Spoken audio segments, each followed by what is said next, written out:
Welcome to MR Legal Advisor. Today, topic వస్తలకి any police officer పబ్లిక్ని లేదా అడ్వకేట్స్ని any పర్సన్ని కొట్టచ్చా, కొట్టే హక్కు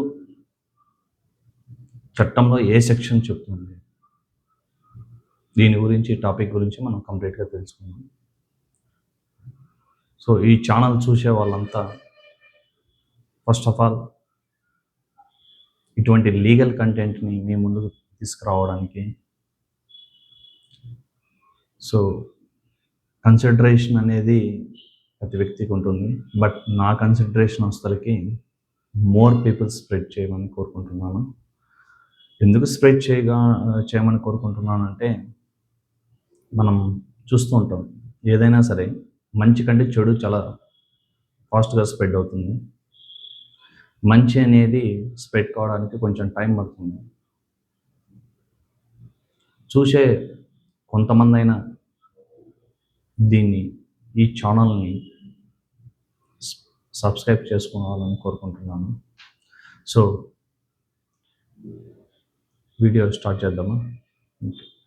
సో పోలీస్ ఆఫీసర్ ఏ పర్సన్ అయినా, అడ్వకేట్ అయినచ్చు, నార్మల్ హ్యూమన్ బీయింగ్, ఎనీ పర్సన్ని కొట్టే హక్కు ఉన్నా అంటే చట్టంలో కొట్టే హక్కు లేదు. సో లేటెస్ట్గా మనం వీడియోస్ చూస్తుంటాం. రీసెంట్లీ అడ్వకేట్స్ని పోలీసులు abuse of unparliament of words వాడడము, అడ్వకేట్ని కాదు ఎనీ పర్సన్ని.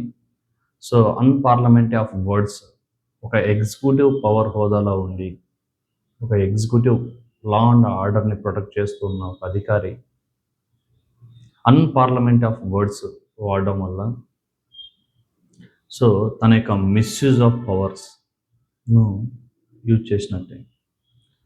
సో రీసెంట్గా మనం చూసుకున్నట్లయితే ఎంతోమంది పోలీస్ ఆఫీసర్స్ ఇల్లీగల్ డిటెన్షన్ చేస్తూ ఉంటారు. ఎనీ పబ్లిక్ ఒక పోలీస్ ఆఫీసర్ దగ్గరికి వెళ్ళి అన్పార్లమెంట్ ఆఫ్ వర్డ్స్ వాడే ధైర్యం చేయరు, మోస్ట్లీ చేయరు. బట్ పోలీస్ ఆఫీసర్, అందరూ అని చెప్పను, ఎవరైతే చట్టాన్ని అధిగమించి పబ్లిక్ పోలీస్ రిలేషన్షిప్స్ తెలియకుండా, అంటే ఏ విధంగా డీల్ చేయాలా పబ్లిక్ని, ఎలా రెస్పెక్ట్ ఇవ్వాలి పబ్లిక్ అనేది తెలుసుకోకుండా బిహేవ్ చేసే వాళ్ళకి గురించి మనం చెప్పడం జరుగుతుంది. మనం చూసుకున్నట్లయితే ఒక పోలీస్ ఆఫీసర్ ఒక ఉద్యోగాన్ని తను సెలెక్ట్ కావడానికి చాలా టైం పడుతుంది, ఎంతో కృషి కావాలి,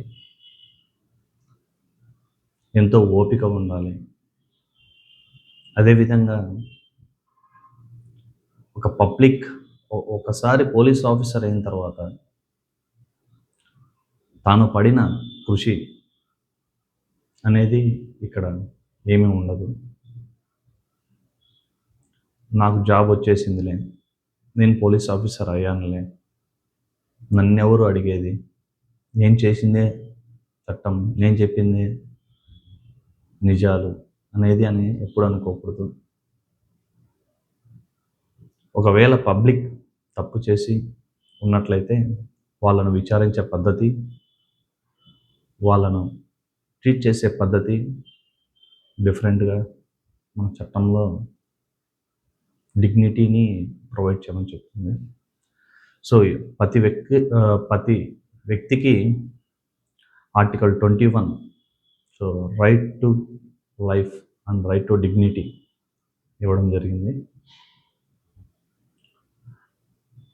ఎవరైనా సరే ఒక పోలీస్ ఆఫీసర్ మనల్ని అబ్యూజ్ ఆఫ్ వర్డ్స్ వాడడం, కొట్టడం, తిట్టడం, క్యాస్ట్ పరంగా దూషించడం, ఇట్లాంటివి చేయడం వల్ల తన యొక్క పదవి అనేది కోల్పోవడం జరుగుతుంది. So police act 1861 section 29 define చేస్తుంది, క్లియర్లీ ఎక్స్ప్లెయిన్ చేస్తుంది. Misuse of powers.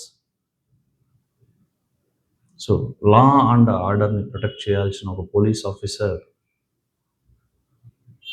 యూజ్ చేసే వర్డ్స్, అన్పార్లమెంట్ ఆఫ్ వర్డ్స్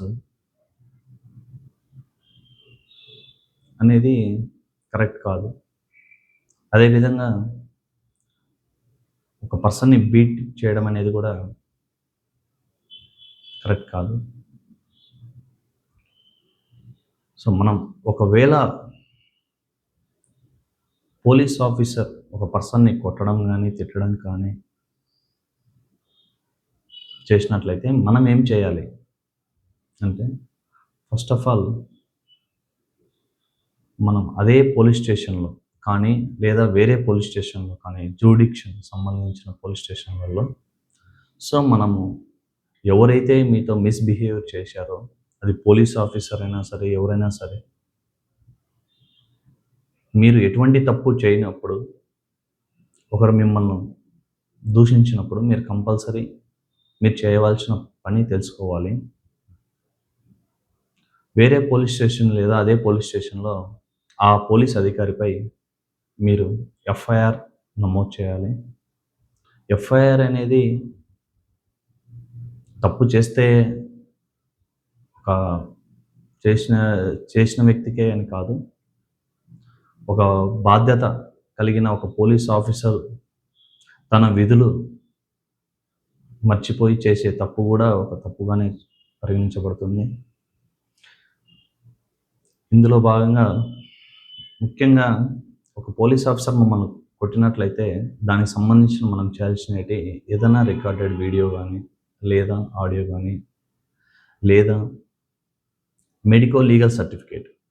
ఇమీడియట్లీ మిమ్మల్ని కొట్టినట్టు మీకు అనిపించి మీకు తెలిసి దెబ్బలు తగిలి రక్తం కారడం, లేదా మీకు మీ శరీరం పైన ఎటువంటి గాయాలైన పోలీస్ కొట్టినటువంటి వాటిని మనం ఫొటోస్ రూపంలో లేదా మెడికో లీగల్ సర్టిఫికేట్ పొందాలి. నియరెస్ట్ మీ దగ్గరలో ఉన్న గవర్నమెంట్ హాస్పిటల్కి వెళ్ళి మీరు అక్కడ ఈ సర్టిఫికేట్ని తీసుకోవాలి. తీసుకున్న తర్వాత ఇమీడియట్లీ కేసు ఫైల్ చేయాలి. సో ఎవరైతే మీతో అబ్యూజ్ ఆఫ్ వర్డ్స్ కానీ, మిమ్మల్ని కొట్టడం కానీ చేయడం వల్ల సో వాళ్ళపైన ఎటువంటి సెక్షన్స్ అప్లికేబుల్ అవుతాయంటే, section 351 BNS criminal intimidation, assault. So intentionally insult. So section 352 BNS clearly explain about that intentionally insult. Personal grudge పెట్టుకొని ఒక పర్సన్ని మనం బీట్ చేయడం, స్టేషన్కి పిలిచడము, అబ్యూస్ ఆఫ్ వర్డ్స్ వాడము. సో ఇవన్నీ వీటి కిందకి వస్తాయి. అదేవిధంగా కాన్స్టిట్యూషనల్ రైట్స్ మనకు రాజ్యాంగం ఇచ్చింది. అందులో ఆర్టికల్ 21 అనేది ఎంతో కీలకమైన అంశం. ఇది రైట్ టు డిగ్నిటీ మనకు ప్రొవైడ్ చేస్తుంది. సో సుప్రీంకోర్టు గైడ్లైన్స్ ప్రకారం any police officer either public, either advocate, any పర్సన్తో డీల్ చేసేటప్పుడు డిగ్నిటీగా ఉండాలి. నెక్స్ట్ వచ్చేసరికి మన ఎఫ్ఐఆర్ ఫైల్ చేయడం నిరాకరిస్తే మనం పోలీస్ డిపార్ట్మెంట్ అయిన superintendent of police or state డీజీపీకి మనం రిటర్న్ కంప్లైంట్ అనేది ఫైల్ చేయాలి. ఒకవేళ అక్కడ కూడా మీ యొక్క కంప్లైంట్ని నిరాకరించినట్లయితే మీరు తప్పకుండా కోర్టు నందు ప్రైవేట్ కంప్లైంట్ ఫైల్ చేయాలి. ఈ ప్రైవేట్ కంప్లైంట్ ఫైల్ చేసేటప్పుడు మీ యొక్క సమయము, ప్లేసు,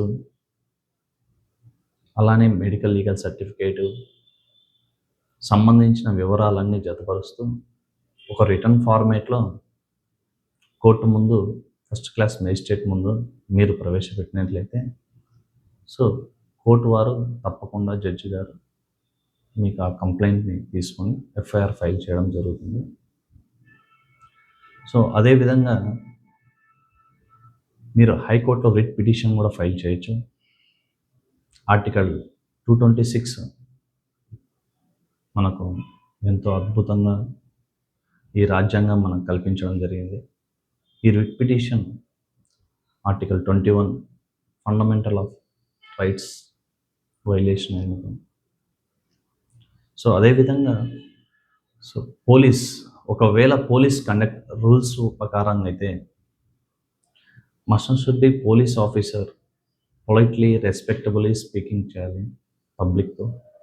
ఒకవేళ అలా మాట్లాడలేకపోతే మీరు ఇమీడియట్లీ డిపార్ట్మెంట్ హైయర్ అథారిటీకి ఇన్ఫామ్ చేయాలి. సో నెక్స్ట్ ఈ యొక్క కంప్లైంట్ మీరు ఇచ్చిన తర్వాత వాళ్ళ మీద యాక్షన్ తీసుకోవడం జరుగుతుంది. ఏదర్ డిపార్ట్మెంట్ యాక్షన్, ఒకవేళ మీ హైయర్ అథారిటీ సంబంధించిన ఆఫీసర్ మీ యొక్క ఎఫ్ఐఆర్ని తీసుకొని, మీ యొక్క కంప్లైంట్ తీసుకొని అతని మీద ఎంక్వైరీ స్టార్ట్ వేయడం జరుగుతుంది, లేదా ఇమీడియట్లీ యాక్షన్ సస్పెండ్ చేసి డిపార్ట్మెంట్ ఎంక్వైరీ వేయడం జరుగుతుంది. సో ఇందుకు గాను పోలీస్ యాక్ట్ 1861 సెక్షన్ 29 ఎవరైతే పోలీస్ ఆఫీసర్ తన యొక్క డ్యూటీని మిస్యూజ్ చేసినట్లయితే అందుకు 3 months ఇంప్రిజన్మెంట్ అండ్ ఫైన్ వేయడం జరుగుతుంది. అదేవిధంగా తన యొక్క సర్వీసును సస్పెండ్ చేయడం జరుగుతుంది. మీకు ఎటువంటి డౌట్స్ ఉన్నా తప్పకుండా కన్సల్ట్ కావాలని కోరుకుంటున్నాను. Thank you.